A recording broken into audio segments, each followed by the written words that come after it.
сонда. Бірақ Маржанға қарасақ, Маржан бір басқа себеп бар сияқты, айта алмай отқан сияқтысыз.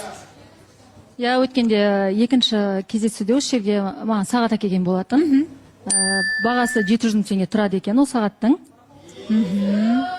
Содан кейін Шымкентке барып келгенімізде бір 400 мыңдай ақша кетіп қалды да. Енді мен есептедім былай.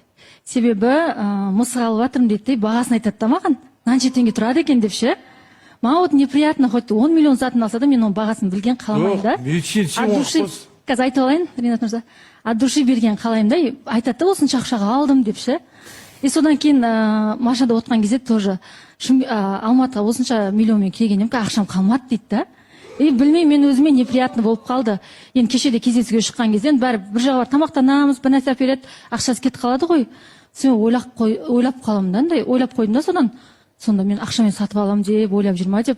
И одан кейін сол келген күні біз стримға бірінші рет кірген болатын TikTokта. Сол кезде енді мен талаптарым сұрап жатыр, қандай жігіттер ұнайды деп, бұрыннан айтып жүрген талаптарымды айтып жүрсем, маған сообщение жазып жүрген ғой WhatsAppқа. Ертең таныстықты тоқтаса салайық, мен сенің көлеңкеңмін ба, сондай деп уже мені өзінікі етіп иемденіп алғанда. Сонда Ринат мырза, қымбат сыйлықтар берсеңіз, солай билеп төстеймін деп ойлайсыз ба? Маған сол неприятно болып қалды. Бәрі күшті болып келе жатқан, пока үйге келгенше.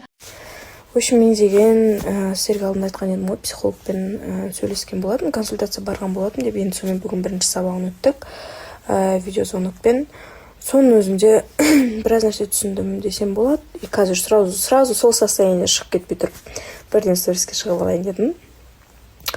В общем, адам көп нәрсені байқамаймыз ғой, негізі миымызда мусорлар көп болады, әр нәрсені бір ойлаймыз деген сияқты. Бұрынғы прошлыйымызды вроде бы жібердік деп айтамыз, бірақ жібермеген ситуациялар көп болады да. Соның бәрін талқыладық, біраз мусорды былай шығардық, тастадық. Сол негізі қызық болды, көп нәрсені айтамай тұрмын, шыны керек. Бір ощущением бір болады ғой.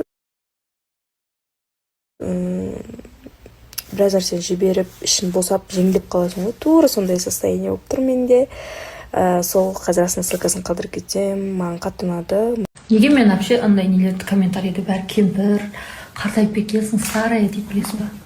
Нет, адам ішінде не чувствует, солай не болады, ішінде чем наполнены, соны сыртқа не болады ғой. Красота в глазах смотрящего. Вот. Если меня старая, значит вы старая.